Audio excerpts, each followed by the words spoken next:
First at 9, big changes are coming to the Federal Emergency Management Agency. President Donald Trump signing an executive order to give FEMA a major overhaul. But what does that mean for us here in Central Alabama? Your reporter James Giles asked a local emergency management official how they're responding. What did they say, James?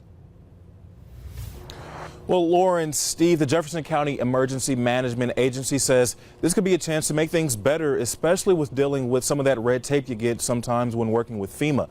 Deputy Director Chris Tate says one of the biggest challenges with FEMA is how complicated it can be to get help after disaster.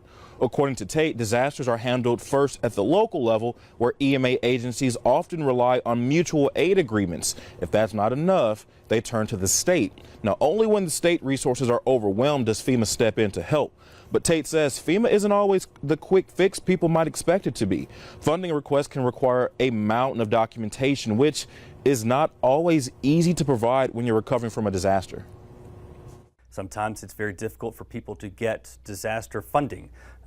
Even when we do have a declaration, the process for getting individual assistance is sometimes frustrating, oftentimes frustrating for our citizens, because there's certain paperwork that's required for them to fill out and to submit.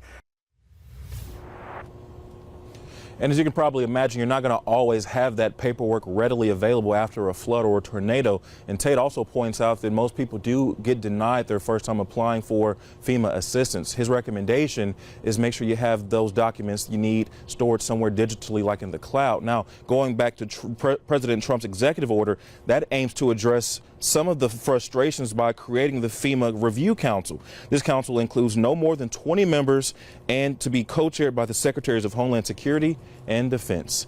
Your reporter in Birmingham, James Giles, WBRC 6 News, on your side.